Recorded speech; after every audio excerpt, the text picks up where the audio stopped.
Olá e sejam bem-vindos a mais um episódio de Kings of History, um podcast onde falamos de todos os reis de Portugal de forma cronológica. No último episódio fizemos uma grande viagem pelo mundo, indo mesmo a terras longínquas como o Japão, mas está na altura de regressar a casa, ao Reino de Portugal. Começamos hoje a história de um dos reis mais emblemáticos da história portuguesa, Dom Dinis, o Lavrador.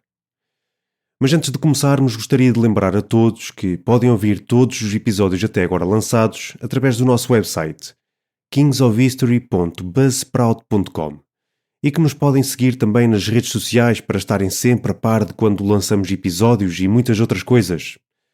E se se sentirem generosos e nos quiserem ajudar, passem pelo nosso Patreon.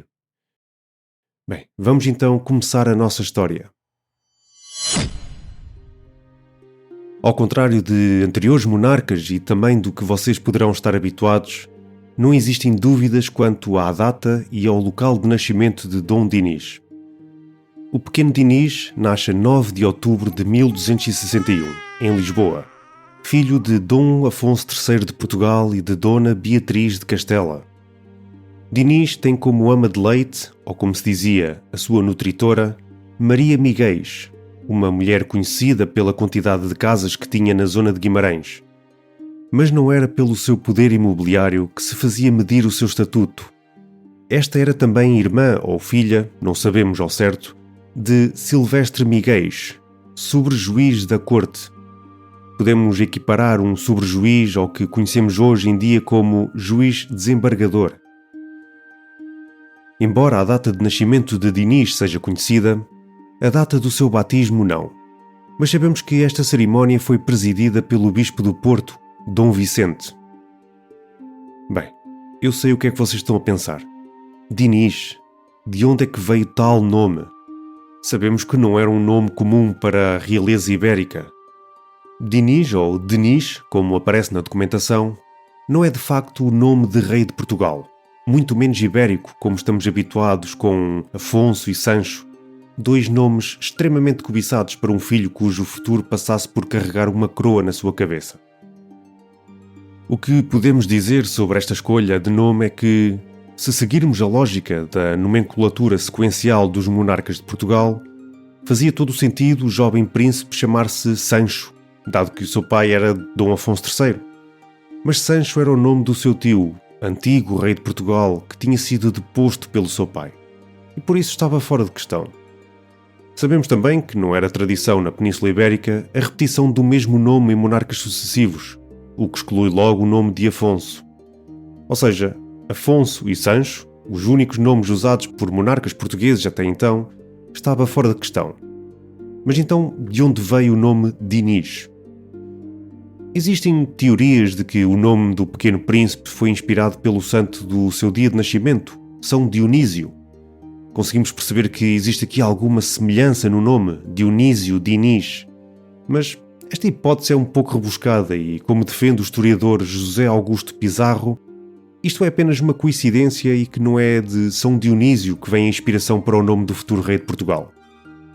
Dinis, na verdade, já era um nome que percorria a realeza e até conseguimos encontrar este nome em santos, como é o caso de São Dinis, santo padroeiro da monarquia francesa, e também na Basílica de Saint-Denis, em Paris. Basílica esta que foi o local onde quase todos os reis de França foram sepultados. Os mais atentos já poderão estar a perceber a possível ligação deste nome. As referências e influências francófonas não deverão surpreender ninguém, pois o pai de Dinis, Dom Afonso III, viveu, como vimos, grande parte da sua vida nas cortes parisienses, ao lado do seu primo, o rei Luís IX de França. Como tal, é muito possível que a escolha do nome Dinis tenha origens nas influências francas que Dom Afonso III trouxe consigo para Portugal e que se mantiveram ao longo dos longos anos do seu reinado. Ao longo dos primeiros anos de vida do pequeno Dinis, conseguimos ver que a sua educação foi da responsabilidade de diversas figuras influentes e privadas do seu pai, ou seja, figuras de extrema confiança. Entre elas está Lourenço Gonçalves Magro, da família dos Ribadouro, uma das famílias mais antigas e mais influentes do Reino de Portugal. se nos têm acompanhado, deverão reconhecer dois nomes sonantes desta família: Dom Egas Muniz e Dom Hermígio Muniz, duas potenciais figuras importantes na educação de Dom Afonso Henriques e, sem dúvida nenhuma, na criação do Reino de Portugal. Mais à frente na nossa história, iremos ver que, tal como o seu pai, Dom Dinis, já rei, não iria esquecer aqueles que o criaram e que o acompanharam na sua infância. Para além de promover o filho do seu amo, Vasco Lourenço Magro, a cavaleiro, doou também casas e terras como forma de agradecimento a outros nomes da sua infância. Podemos traçar aqui um paralelismo entre Dinis e o seu trisavô, Dom Afonso Henriques, quanto à saúde enquanto criança. Conta a lenda que Dinis, ainda criança, nasceu com um grave problema nas pernas, à semelhança do seu antepassado fundador do reino, e que este foi também curado por um milagre. Existe também uma história que conta um episódio em que o pequeno príncipe ter-se-á engasgado com uma espinha de peixe e que estava a sufocar. No meio do pânico, a sua mãe, Dona Beatriz, com as suas amas, não sabiam o que fazer. Até que Dona Joana Dias, senhora de Atauguia, convence a rainha a rezar ao seu parente, Frei Gil, que mais tarde seria canonizado. Dona Beatriz assim o fez e implorou para que a vida do seu filho fosse salva, o que aconteceu imediatamente. Se estas intervenções divinas não vos chegam, temos aqui mais uma. Anos mais tarde, surge também a lenda de um ataque de um urso, enquanto Dinis montava a cavalo numa caçada perto de Beja, e onde a intervenção divina de São Luís, seu primo falecido em 1270 e canonizado em 1297, o salvou de morte certa. Bem, talvez por estas divindades estarem todas ocupadas a garantir a sobrevivência de Dinis, ou estivesse mesmo a chegar a sua hora, o seu pai, Dom Afonso III, estava cada vez mais doente e cansado. No ano de 1278, Dom Afonso III, sentindo que os seus dias estavam a chegar ao fim, decidiu doar casa ao seu filho Dinis, que tinha agora 17 anos de idade. Este ato de doar casa não é apenas uma casa em si, mas sim vassalos, oficiais, rendas e até dinheiro. Dom Afonso III doa vários cavaleiros e oficiais, como é o caso de Vasco Lourenço Magro, de quem já falámos, juntamente com 40.000 libras anuais. Dinis, agora com 17 anos, já era maior de idade há 3, pois, como sabemos, nesta altura a maioridade era alcançada aos 14 anos de idade. Existem várias instâncias na monarquia portuguesa em que o herdeiro do trono, sendo maior de idade e não tendo ainda herdado o trono, era chamado para junto do monarca para desempenhar funções na cúria, de modo a assumir algum papel administrativo. O que serviria também como uma preparação para o dia em que este assumisse o trono.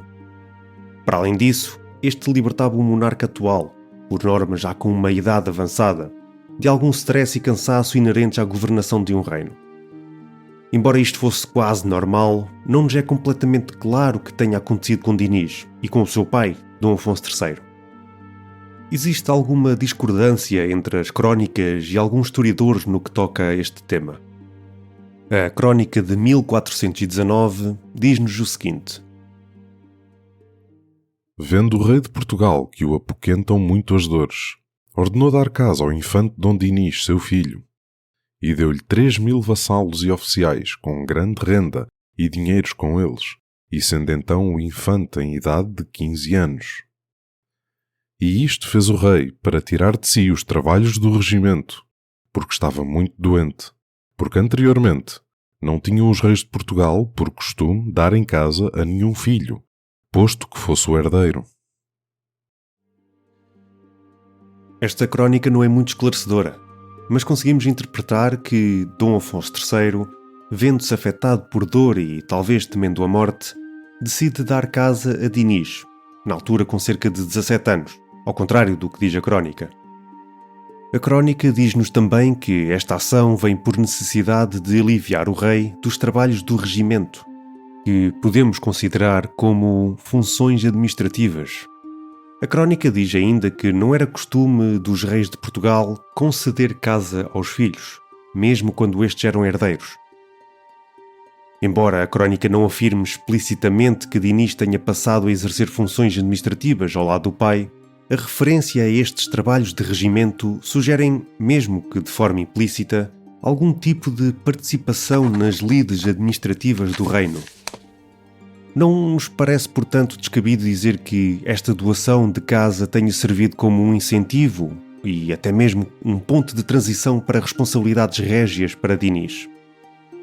No entanto, caso se verifique que de facto Dinis tenha começado a exercer funções régias a quando da doação, esta sua participação não teve grande visibilidade, pois, como sugere o historiador Alexandre Herculano, o nome de Dinis surge apenas na documentação régia pouco tempo antes da morte do seu pai, o que aponta para um exercício de funções muito discreto. Existe também uma teoria alternativa, que na verdade pode ser complementar ao que falámos anteriormente.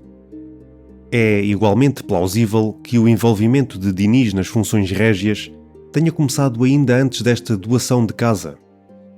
A tradição monárquica portuguesa diz-nos que os herdeiros são introduzidos à vida política bem cedo, por norma iniciando este processo de aprendizagem oficialmente quando ganham a maioridade, mas podendo o mesmo acontecer bem antes, mesmo quando estes são adolescentes. Podemos ver um exemplo disto que estamos a falar se regressarmos uns anos atrás. Em 1273, nas Cortes de Santarém, Dinis, com apenas 12 anos de idade, surge referido, juntamente com os irmãos, como confirmantes do diploma régio, apesar de não possuir o seu próprio selo devido à menoridade. A presença do nome de Dinis e dos seus irmãos mostra já uma integração destes jovens na política régia. Em resumo, o que nós queremos dizer é que, embora não haja um elemento concreto que nos diga que Dinis tenha desempenhado funções régias ao lado do seu pai, é bastante provável, tendo em conta tudo o que falámos anteriormente, que isto tenha acontecido, pelo menos no início de 1278, a quando da doação da casa, como defendem os historiadores Alexandre Herculano e José Augusto Pizarro. Com esta questão resolvida, podemos dizer que Dinis foi uma peça importante na política fronteiriça entre Portugal e Castela. Isto porque, desde muito cedo, presenciou as maquinações políticas da corte que envolviam o seu avô materno, Afonso X de Castela, o Sábio, e o seu pai, Dom Afonso III, no que toca à disputa da posse das terras do Algarve. Já tocámos um pouco neste assunto nos últimos episódios de Dom Afonso III, e por isso mesmo não nos vamos alongar muito sobre esta questão. Contudo, é merecedor de uma pequena recapitulação. Vamos então recuar cerca de 15 anos no tempo. No ano de 1263, Afonso X de Castela detinha o poder de jurisdição e de controle geral sobre a região do Algarve. Esta situação deve-se aos acordos celebrados entre o rei português e o castelhano. Este acordo surgiu como condição para o casamento entre o rei português e a filha do rei castelhano, Beatriz. O acordo impunha que Castela teria o controle nominal temporário sobre a região do Algarve até que a descendência deste casal atingisse os 7 anos de idade. Ou seja, até que Dinis fizesse 7 anos de idade, o Algarve estaria sob o controle de Castela, embora sabemos que a gestão administrativa da região estava sob a alçada portuguesa. No âmbito destes acordos, o pequeno Dinis, com apenas 2 anos, via-se metido nestas políticas e ficou sob a tutela castelhana naquilo que podemos chamar de uma relação vassálica puramente jurídica. Em contrapartida, o reino português teria de disponibilizar uma hoste de 50 cavaleiros para a campanha militar de Castela, bem como conceder a administração dos principais castelos algarvios ao mordomo-mor de Dom Afonso III e ao seu filho. No entanto, este esforço militar de Castela contra os muçulmanos a sul veio a criar sérias dificuldades a Afonso X, e por isso mesmo precisava de mais homens vindos de Portugal. Dom Afonso III, vendo-se com o queijo e a faca na mão, concorda em reforçar o número de homens enviados ao auxílio do rei castelhano, mas este tinha de ceder todas as regalias que tinha no Algarve. E assim foi. Por força das circunstâncias castelhanas, Afonso X cede as suas regalias e pretensões sobre as terras do Algarve, mantendo apenas a obrigação portuguesa de fornecer 50 homens cavaleiros e a situação da administração dos castelos da região. Este acordo viria a ser oficializado anos mais tarde pelo Tratado de Badajoz, a 16 de fevereiro de 1267. Bem, Vamos voltar ao nosso protagonista. É neste contexto que, em 1265, Dinis, agora com 4 anos de idade, aparece associado à expedição enviada por Portugal em auxílio a Castela. Naturalmente, devemos entender esta presença como sendo simbólica e representativa. Obviamente, estas forças não estariam a ser lideradas por uma criança de 4 anos, que mal sabia andar. É a propósito desta presença do pequeno Dinis nesta expedição que surge uma teoria de quando este foi armado cavaleiro. A crónica de Alfonso X, de 1269, afirma que terá sido o próprio avô a armá-lo cavaleiro por esta altura. No entanto, investigações posteriores levam-nos a crer que esta informação é pouco fiável. É bastante mais plausível que o príncipe herdeiro tenha sido armado cavaleiro pelo seu pai quando este tinha 16 anos, ou até mesmo antes da doação da casa, um ano mais tarde. É possível que esta cerimónia tenha sido feita com uma espada cerimonial ricamente ornamentada com rubis, cristais, safiras e esmeraldas, pedras preciosas que enfeitavam o punho e a bainha da espada. Este recuar no tempo é essencial para conseguirmos perceber que, mesmo numa tenra idade, Dinis já estava envolvido nas maquinações políticas a que a Península Ibérica já nos habituou, e que, desde pequenino, já tinha um papel importante em toda esta política ibérica. É desta forma que regressamos ao presente, a 1278. A doação da casa por parte do seu pai, para além das 40.000 libras anuais, envolviam também outras doações, como por exemplo pratas, pedras preciosas, tecidos, entre outros. Para além de tudo isso, um grupo de 19 cavaleiros que passaram a servir o ainda jovem Dinis. Muitos destes cavaleiros, agora ao serviço do infante, eram filhos de membros da corte de Dom Afonso III, o que nos mostra que todos eles eram próximos do monarca português e, por consequência, também de Dinis. Muito possivelmente, a maior parte destes cavaleiros cresceram junto a Dinis, lado a lado na corte. Já vimos a mesma situação acontecer em monarcas anteriores, e claramente isto significava uma vontade de confiar e assegurar a continuidade fiel do serviço à coroa. Chegamos agora ao ano de 1279, um ano marcante para Dinis e para todo o reino português. A 16 de fevereiro desse ano, Dom Afonso III, o rei de Portugal, morre após uma longa batalha contra uma doença que se prolongava e o consumia há bastante tempo. Este episódio significava que o dia tinha chegado. Dom Dinis, ainda com os seus 17 anos, viu-se chamado a assumir o legado do seu pai e dos seus antecessores. Colocava agora a pesada coroa na cabeça e era a sua vez de governar como rei de Portugal e dos Algarves. Deixo os meus reinos de Portugal e do Algarve a Dom Dinis, meu filho, para que os haja depois da minha morte, e dou-lhe a minha bênção, se fizer cumprir e dar satisfação ao meu testamento, como eu deixo ordenado. Dom Dinis, agora rei de Portugal, encontra um reino bem mais estável do que aquele na altura em que o seu pai assumiu a função. Mas Dom Dinis herda também uma nuvem negra que paira sobre o reino. Se ainda se lembram, o reino estava sob interdito papal por causa da situação matrimonial do agora falecido Dom Afonso III. O abandono da sua primeira mulher e o casamento com Beatriz, que era sua consanguínea em 4º grau, não caiu bem aos olhos da Igreja, que lançou um interdito ao reino. Mas já tocámos nesse assunto quando falámos da história de Dom Afonso III e não nos queremos repetir. Fica aqui apenas a nota de que o reino ainda sofria este interdito. Podemos nos perguntar como é que um jovem de 17 anos irá agir no início do seu reinado, com estas relações menos boas com a Santa Sé, que necessitavam de muita atenção por parte do monarca português. E tanto a frente leste como as relações com Castela, que, embora parecessem favoráveis, seria prudente ter sempre um pé atrás. Dom Dinis começa o seu primeiro ano de reinado num intenso percurso itinerante pelo reino, no que podemos perceber como um esforço de afirmação régia. Entre abril de 1279 e o outono de 1280, o rei percorre grande parte do território português. Este começa por viajar até Évora e a 25 de abril confirma o foral de Alcáçovas. A partir daí, segue pelos seus domínios, passando por Crato, Estremoz, Guarda, Lamego, Coimbra, Leiria e Torres Novas, terminando este primeiro ano de itinerância em Santarém. Já em 1280, Dom Dinis mantém-se inicialmente em Santarém, mas nos meses de verão desloca-se para o norte do reino.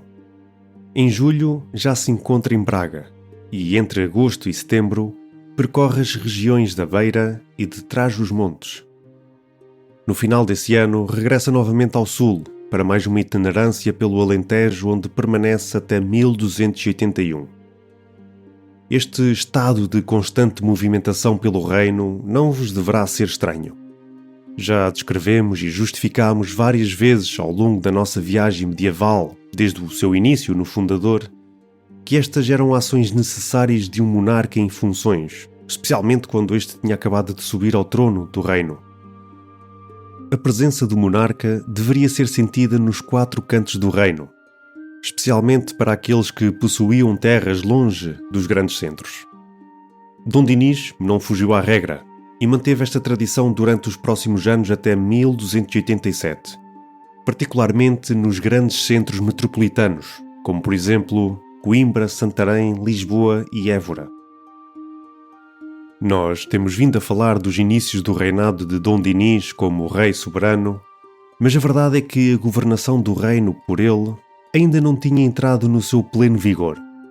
Isto porque, apesar de não constar no testamento do seu pai, durante os primeiros meses de Dom Dinis como rei, a governação do reino estava entregue a um conselho de regência, liderado pela sua mãe, Dona Beatriz, com o apoio do mordomo-mor do seu pai, João Pires de Abuim, e o prior da Ordem do Hospital, Dom Fernão Lopes. Esta é uma situação de vera estranha, sobretudo quando não existe qualquer pedido formal por parte do seu pai no seu testamento. Sabemos que, de facto, isto aconteceu, mas é um daqueles mistérios que o tempo esconde e que, pelo que nós sabemos, continua por desvendar. O historiador José Augusto Pizarro avança com a possibilidade de que este conselho regente foi de facto imposto a Dom Dinis pela sua mãe, de modo a garantir a continuidade da estabilidade da política que o reino vivia, fruto da governação do seu pai, e evitar mudanças bruscas que pudessem afetar esta estabilidade. Para além disso, e deste modo, os membros do atual conselho preservavam a sua influência política no coração do reino, o que fazia com que a plena ascensão de Dom Dinis como rei fosse atrasada. Tudo indica que a tenacidade de Dom Dinis, aliada a uma sede de independência e de se afirmar como rei em pleno direito, se manifesta desde muito cedo. Tal como outrora Dom Afonso Henriques afirmara a independência do reino pela garra e a força da sua determinação, também Dom Dinis parece não ter tolerado por muito tempo qualquer sombra sobre a sua autoridade. Dizemos isto pois o Conselho de Regência deixa de existir provavelmente nos finais de março de 1280.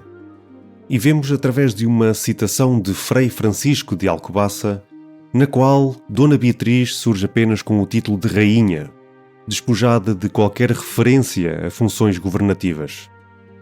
Assim, tal como o primeiro rei de Portugal, Dom Dinis consolidou a sua soberania, governando sem intermediários e regências, afirmando-se como autoridade plena do reino. Esta relação entre mãe e filho deteriorou-se ao ponto de chegar aos ouvidos de Afonso X de Castela, pai e avô, respectivamente, como podemos ver na seguinte crónica.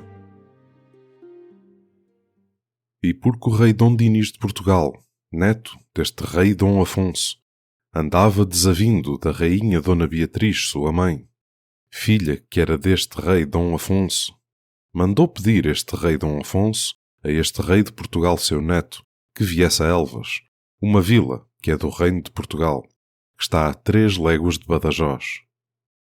E o rei Dom Afonso enviou-lhe o infante Dom Sancho, seu filho, e o infante Dom Manuel, seu irmão, e o infante Dom Pedro, e o infante Dom João, e o infante Dom Jaime, seus filhos, e que por eles rogava que o vissem ver ali a Badajoz. E este rei, Dom Dinis, deteve-os ali 3 dias, e deu-lhes por resposta que se fossem e que logo iria ver o rei Dom Afonso, seu avô. E desde que eles chegaram a Badajoz, ainda estava o rei Dom Afonso, seu padre, e lhe disseram a resposta que lhes dera ao rei de Portugal, seu neto. Agradou-se com ela e esteve esperando que ele viesse. E o rei de Portugal, receando que o rei o queria meter sob o poder da sua mãe, Dona Beatriz, de que ele não estava pagado, não quis ir a Badajoz ver o avô e foi-se para Lisboa. E quando disseram isto ao rei Dom Afonso, e viu que o rei de Portugal, seu neto, não queria guiar por ele, tomou-se para Sevilha. Sendo este relato da crónica verdadeiro, conseguimos perceber que Dom Dinis, na sua sede de afirmação, não iria deixar que ninguém, fosse a sua mãe ou o seu avô, se intrometer na sua capacidade de governação, escolhendo não recusar abertamente o pedido do avô, mas simplesmente não comparecer. Assim, evita confronto direto, ao mesmo tempo que afirma a sua independência e a sua recusa em submeter o governo do reino à vontade de terceiros, fossem eles a sua mãe ou o poderoso rei de Castela. Chegamos assim ao fim deste primeiro episódio dedicado a Dom Dinis. Percorremos os seus anos iniciais, vimos os laços criados na sua adolescência, as forças políticas que desde cedo moldaram o seu destino, e terminámos com a sua ascensão ao trono. Mas não o fizemos sem falar da sua afirmação como rei soberano em pleno direito, afastando a sua mãe e evitando o seu avô. Não percam o próximo episódio, onde iremos falar sobre a política externa com reinos ibéricos, as tensões com a sua mãe, os confrontos com o clero e muito mais. Até lá, um bem-aja a todos.